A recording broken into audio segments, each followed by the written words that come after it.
What's good with YouTube? You already know Big Flacco with a convict's perspective, and I'm gonna smash, dash, and slide on through that little bit of energy. Please hit the like, subscribe, comment, do all those things to help support this channel, and hit that bell notification for future fire content. And as you can tell by this title, man, we're gonna be talking about the Asian boys and the indictment that happened on the East Coast, right? Now, I'm gonna be touching base not just on different prison gangs throughout the United States, their history and origins, but also different street gangs, as well as indictments, incidents, and whatnot. You know what I'm saying? I'm going to try to throw it in and mix it up a little bit from time to time, man. You already know my whole focal point is mainly on California, particularly, Nuestra Familia and Norteño gangs, but, we like to touch on a variety of different topics over here. So, now, in order for me to break down this serious case that occurred over there in Boston, right, let's go into a little bit about the Asian boys, okay? The Asian boys, man, are a gang that has about 12,000 members throughout the United States. They were first formed in Long Beach in the late 80s. Many of the first members that were coming in creating this gang were basically Cambodians. Now, as you guys already know, I've mentioned this a lot of times that in order for a gang to really have a strong, focal point to its beliefs, movement, whatnot, a lot of times there has to be some type of circumstances that forces them to create this gang.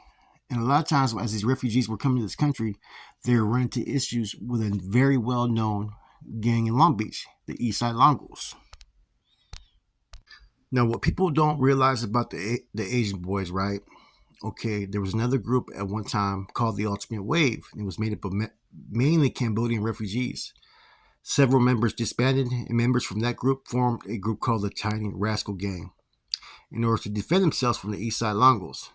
In the late 80s, internal dispute happened, right, with the Tiny Rascal Gang and members from the Long Beach Asian Boys.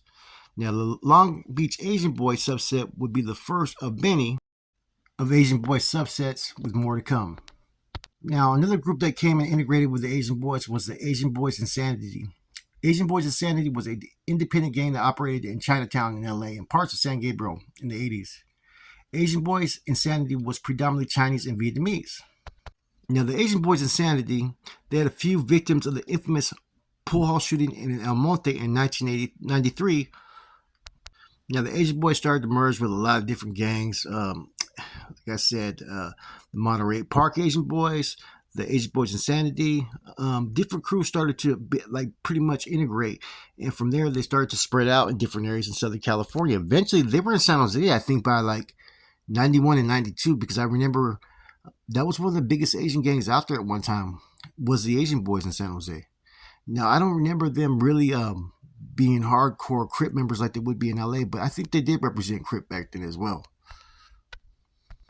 Like any street gang that starts to branch off and gain memberships, right? There was a lot of different notable crimes that they were involved in, from San Fernando to Santa Rosa, all the way down to Lowell, Massachusetts, which is one we're going to be talking about, New York, all kinds of different places. Now, they are basically recognized as a Crip set, okay? Now, in the Midwest and on the East Coast, they would sport their colors blue and navy, as well as forest green, black, and white. Their style of dress leans more hip-hop as far as in the Midwest and back east, as opposed to the West Coast more, gang banging. And its membership didn't just stop as far as, Cambodians. You had Vietnamese, Chinese, especially being associated with the East Coast. And the Asian Boys have spread out the whole United States. Like I said, approximately 12,000 members and growing. They have normal tattoos as far as a lot to their Asian culture and whatnot. And they have a clothing line that they're associated with, rap game, all kinds of stuff, man. Like, so they've been involved in a lot of things, man. Many different criminal activities, right? So right now, we're going to be discussing right now is an operation that targeted the Lowell base set of the nationally recognized ABZ Street Gang, which is a violent and prolific drug and firearms trafficking organization. So they're being recognized basically as a trafficking organization as far as in narcotics and as well as firearms, which traditionally, the Asians have always been involved in a lot of different things, from like the coffee shops, gambling shacks, whatnot. They're really, if there's a place where they can make money that they know that their people enjoy, there's going to be someone that's going to be tapped into it. 2.5 year investigation, again, you're going to find a lot of information. And see, right now, they were manufacturing homemade counterfeit Adderall pills, right? They contained methamphetamine.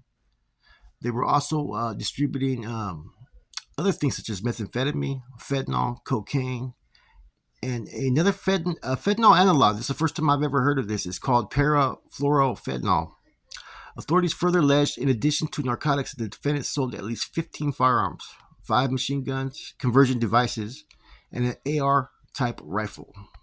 And that's one thing with Asians, right? And I remember back in the days in the 90s and 2000s, right? A lot of people didn't like to get into it with them because they came with some fucking firepower back in the days, man. And a lot of times they weren't, I mean, they're down for theirs. You know what I'm saying? Like I said, I always get along with Asians, right? But you know how, like, they always say, like, in prison, Mexicans prefer to use a knife? Well, the Asians prefer to use fucking some machine guns, AR-15s, SKSs, whatever it may be. That's their MO. Now, they were moving some major weight. Over 12,000 pills, 900 grams of cocaine, 400 grams of fentanyl, 500 grams of this parafluorofentanyl, as well as all kinds of different guns, ghost guns, ARs, machine guns, hundreds of rounds, right? Over the course of a 2.5 year investigation, it seems like they were really focused on more on the pills. And, the Adderall pills is a big thing with the college kids nowadays, right? And fentanyl, as we already know, is being used in almost every product to get people addicted.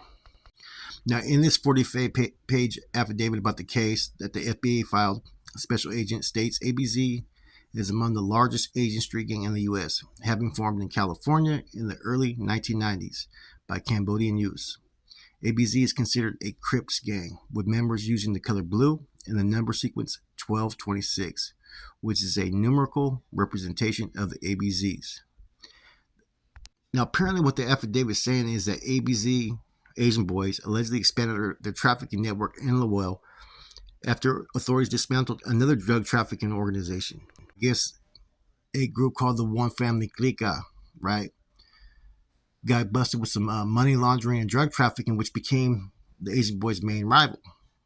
And there's also another subgroup called the Cambodian Mafia family. These groups are all tied in.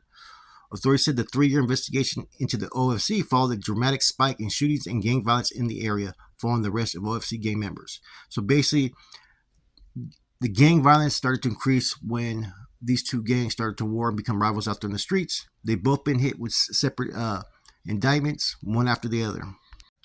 Now, the Asian Boys are also, it says, an associate of a clothing line called Money Affiliate.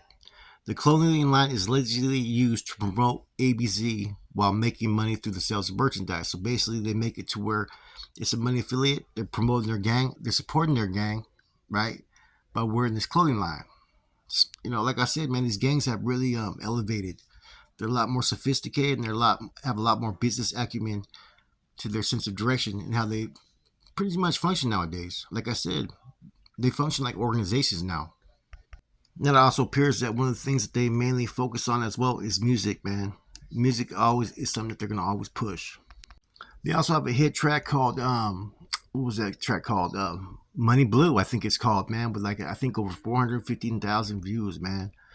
Like I said, though, these Asians, right, these gangs, right, there used to be a lot of associate, almost like mob type groups that really didn't have known titles to the streets because you run in your circles. But I used to run into a lot of Asians back in the days that were coming in on some serious fucking cases, man, that were nationwide. I remember there was a dude named D. He used to work out with me in Chuco. He was facing a death row RICO case. And they were somehow being housed right there in Santa Clara County, man. Really good dudes, man. The Asians, right? The thing about them is when they get locked up, they put all their fucking past issues to the streets and leave it there. On the streets, man, they be going at it hard, man. But the Asians in general, man, whatever group they particularly belong to, they are very much unified together, right? You know what I'm saying? And they'll rock for their people, man. You know what I'm saying? They're the ones in prison that seen that kind of had that same type of carnalismo type of behavior towards their, each other. And a lot of that has to do with their numbers, They're not really deep in either the federal or state system, but the Asian, man, they're definitely with it, man. There's a lot of Crips, there's a lot of Bloods, there's also a lot of independent ones. and you have different like tiers to it. You have Koreans, Chinese, Cambodians, you know, Thai, whatever it may be, right? And they'll take it personal, man.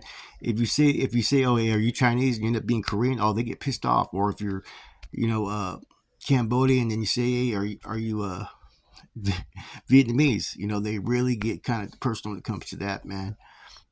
You know, Asians gangs have been around for a long time, man. I think that they were the first to really, as a street gang, not the very first, right? But like they were getting indicted as street gangs for a long time, all throughout the nation, man, because they were already operating like they were a criminal enterprise, basically. I mean, I did a lot of time, like I said, with different individuals, and it kind of used to shock me how they moved. You know, they were all about their money, gambling rackets, wherever they could make some money, man, they were on it, man. Anyways, just a little bit about this indictment in Lowell, Massachusetts, which is right there in the area of Boston. Um, you know, gangs, California's had a huge impact and influence on a lot of different areas, man. And to think things like the Crips and Bloods and, you know, the Asian boys could spread out to areas like Massachusetts, New York.